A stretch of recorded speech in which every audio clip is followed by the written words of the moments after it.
అయితే గురువుగారు పండగ వచ్చింది అనగానే ప్రస్తుత రోజుల్లో చూసుకుంటే కొత్త బట్టలు వేసుకున్నామా, మనకు నచ్చిన పిండి వంటలు వండుకొని తిన్నామా, ఇదంతా ఒక ఆడంబరంగా మాత్రమే మారిపోయింది. నిజంగా పండగ జరుపుకోవడం ఏ రకంగా మన సనాతన ధర్మం ఏం చెప్పింది గురువుగారు పండగల మన పండుగలకి ప్రధానంగా ఒక దివ్యత్వం ఉంది. అదేవిధంగా సామాజిక కుటుంబపరమైనటువంటి వేడుకలు ఉన్నాయి. రెండు కలిసి ఉంటాయి మన పండుగల్లో. అదే ప్రత్యేకత. మేము మన పండుగల యొక్క తీరు ఎలా ఉంటుందంటే అన్ని పండుగలు ఒక్కలా ఉండవు. ఒక్కొక్క పండుగ ఒక్కొక్క ప్రత్యేకత.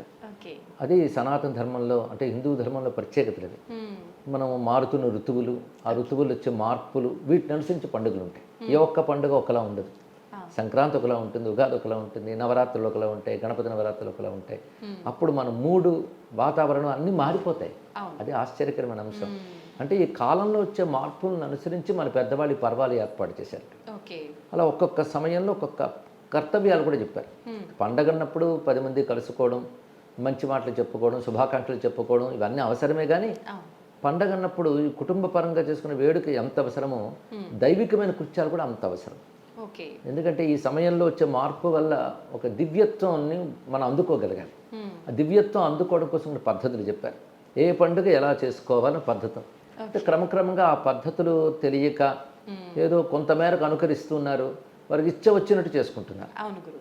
అయితే ఉగాది ఎలా చేసుకోవాలి అనే దానికి మన పద్ధతి ప్రధానంగా సామాన్యులకు కూడా తెలియవలసింది ఏంటంటే బ్రాహ్మీ ముహూర్తే ఉత్థాయ అంటే సూర్యోదయాత్ పూర్వమే నిద్ర లేచి అంటే బ్రాహ్మీ ముహూర్తం లేచి ఆ లేచినప్పుడు ఒక మంచి ఆకాంక్ష, ఈ రోజు బాగుండాలి, ఈ సంవత్సరం బాగుండాలని ఆకాంక్షతో లేవాలి.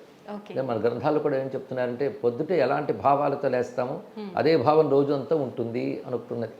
అంతే ప్రారంభం ఎలా ఉంటుందో కొనసాగింపు అలాగే ఉంటుంది. అయితే ఇది ఈ రోజుకు ప్రారంభమే కాకుండా ఈ సంవత్సరానికి ప్రారంభం కనుక సద్భావాలతో నిద్రలేచి మన భావం భగవంతునితో అనుసంధానం అయితే ఫలం ఎక్కువ కనుక మన సద్భావం భగవంతుని నివేదించుకొని లేచి ముందుగా చేయవలసినటువంటిది కాలకృత్యాలు. అభ్యంగ స్నానం ఈరోజు తప్పకుండా చేయాలి. అభ్యంగ స్నానం అంటే తలంటు స్నానం అనేటువంటిది చేయాలి. ఆ తర్వాత నూతన వస్త్రధారణ చేసి ఇంట్లో పూజ చేసుకుని, అది కూడా గణపతిని సరస్వతిని ముందు పూజించి తన ఇష్టదేవతని పూజించి ఆ తర్వాత చేయవలసింది పంచాంగ శ్రవణం చేయాలి. పంచాంగ శ్రవణం ఉన్నప్పుడు ఈ సంవత్సరం పేరు, ఈ సంవత్సరం ఏమిటి, పైగా ఇది మంగళవారం ప్రారంభం అవుతుంది కనుక కుజుడు దీనికి అధిపతి కనుక ఈ సంవత్సరానికి రాజు కుజుడు అని చెప్తారు. దానికి ఒక ఫలితం ఉంటుంది. అలాగే ఒక దేశానికి పాలన ఎలా ఉంటుంది, ఈ కాలానికి కూడా ఒక రాజు, మంత్రి, సేనాపతి, అలాగే వివిధములైన వ్యవస్థలు ఉంటాయి. గోపాలకుడు ఇలా చెప్తూ వాటి ఫలితాలు కూడా ఉంటాయి. నాయక ఉపనాయకులు అంటారు వాళ్ళు. వాటి ఫలితాలు పంచాంగ శ్రవణంలో చెప్తూ ఉంటారు. ఇలాగ చెప్పిన మిశ్ర ఫలితాలు చూపిస్తూ ఉంటాయి అన్నమాట. అవి చెప్పుకోవడం ఈ సంవత్సరం నుండి విశేషాలు ఏమిటి, ఉదాహరణ పుష్కరాలు ఏమొస్తాయి, గ్రహణాలు ఎప్పుడు ఉంటాయి, ఈ సంవత్సరంలో చేయవలసిన విధులు ఏమిటి, ఇలాంటివన్నీ తెలుసుకుంటూ అదేవిధంగా ఏవైనా గ్రహ సంబంధమైన వ్యత్యాసాలు ఉంటే పరిష్కారాలు ఏమిటి, దానాలు ఏం చేయాలి, ఇవన్నీ కూడా పంచాంగం చెప్తుంది. ఆ పంచాంగ శ్రవణ చేయాలి. పంచాంగం అంటే తిథి, వార, నక్షత్ర, యోగ, కరణ ఈ ఐదింటిని పంచాంగం అని అంటారు. అది ప్రతిరోజు ఉంటుంది. మనం ప్రతిరోజు పంచాంగం చెప్పవలసిందే. ఎందుకు అంటే వీటికి అధిదేవతలు ఉంటారు. కాలాల్లో తిథి, వార, నక్షత్రాలకు అధిదేవతలు ఉంటారు. వాటిని మనం స్మరించితే అధిదేవతల అనుగ్రహం లభిస్తుంది. అందుకే ఈ పంచాంగ శ్రవణం చేయడం వల్ల ఆ కాల దేవతల యొక్క కృప మనకు లభించాలి అనే ఉద్దేశం. అలాగే సంవత్సర పురుషుడు ఉంటాడు. ఈ సంవత్సరానికి అంతటికి అధిదేవతగా అతను క్రోధినామ సంవత్సరం. అతను సంవత్సరం భగవంతుడి పేరు. మన విష్ణు శాస్త్రంలో కూడా అహ సంవత్సరో వ్యాల ఋతు సుదర్శన కాల నామాలు ఉన్నాయి.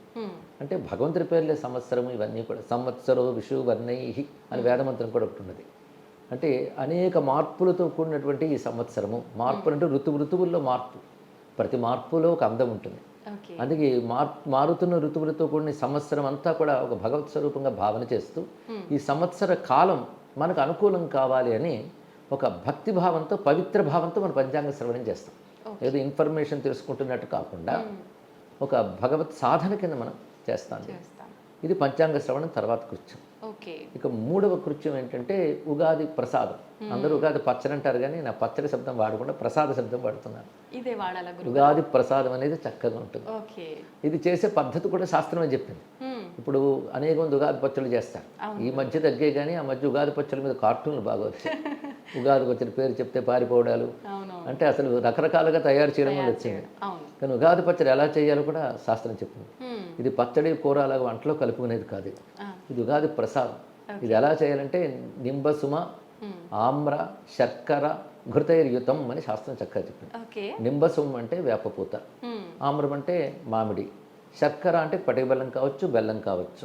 ఓకే. ఈ పంచదార కంటే ఇది శర్కర శబ్దం అప్పట్లో పటిక బెల్లాన్ని ఉద్దేశించి చెప్పారు, లేదా బెల్లం కూడా మంచిదే. ఓకే.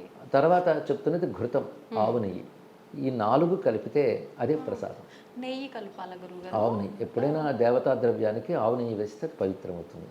కానీ సాధారణంగా చాలా మంది తెలియదు ఆ మాట కూడా. చెరుకు ముక్కలు, చింతపండు, తాలింపు ఇన్ని వేసేస్తున్నారు. అవి ఏవీ లేవు దీనిలో. కేవలం ఉగాది ప్రసాదం చేసే విధానం ఇంతే. నింబసుమ శర్కర ఆమ్ర ఘృతైర్యుతం అంతే. ఇది మనం నివేదన చేసి తీసుకోవడం, దీనికి ఏవి కల్పన అవసరం లేదు. ఇది ఈ విధంగానే చెయ్యాలని శాస్త్రం స్పష్టంగా రాసి ఉన్నది. మరి పంచాంగాలు కూడా మొదట ఆ శ్లోకం కనబడుతుంది. ఇది మనం భగవంతుని నివేదించి ప్రసాదంగా తీసుకోవాలి, ఉదయం కలుపుకొని తినడం కాకుండా. అది అంటే ముఖ్యంగా ఈ కాలంలో వచ్చేటటువంటి పూతలు ఈ రెండు కూడా, మామిడి, వేప పూత కూడా. ఇంకా బెల్లం, నెయ్యి దేవతా ద్రవ్యాలు అవి, అవి దేవతలకు ప్రీతి కనుక ఇవి కలిపి మనం తీసుకుంటాం. దీనికి పట్టుకున్న షడ్రుచులని ఇవన్నీ చాలా కవిత్వాల తర్వాత వచ్చాయి.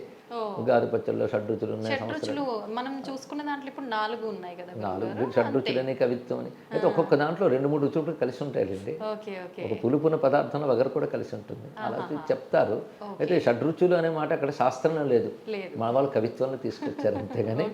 ఉగాది ప్రసాదం అని పేరు పెట్టుకుంటే బాగుంటుంది ఇక్కడ నుంచి. ప్రసాదం అంటే భగవంతుడి యొక్క అనుగ్రహం అని అర్థం. అలాగా పదార్థం తినకుండా ప్రసాదం తినడం చాలా మంచిది. ఇది కర్తవ్యం, ఈ 3 ప్రధాన కర్తవ్యమ్మ. తర్వాత ఇంట్లో పిండి వంటలు చేసుకుని అది కూడా ప్రసాదంగానే తినడం మంచిది. అంటే పిండి వంటలు చేసుకుని భగవంతుడికి నివేదన చేసుకుని తినడం మన సంప్రదాయం. అందుకే నివేదించే వరకు పదార్థం, నివేదించిన తర్వాత ప్రసాదం. దీన్ని బంధుమిత్రులతో కలిసి తీసుకోవాలి. ఎందుకంటే మానవుడు సమాజీవి కనుక అందరూ క్షేమం కోరుకోవాలి, అందరూ కలిసి ఉండాలి కనుక బంధుమిత్రులతో ఈ సంవత్సరం ప్రారంభ దినం జరుపుకుంటూ సంవత్సరం అంతా బాగుండాలి అనుకుంటా. అది పైగా ఉగాది, దీనికి మరొక పేరు యుగాది అని కూడా ఉన్నది ఇక్కడ. ఉగము అంటే నక్షత్ర గమనం అని అర్థం. ఉడు గమనం ఉగం. ఉగమనకు ఆది గనక ఉగాది అని.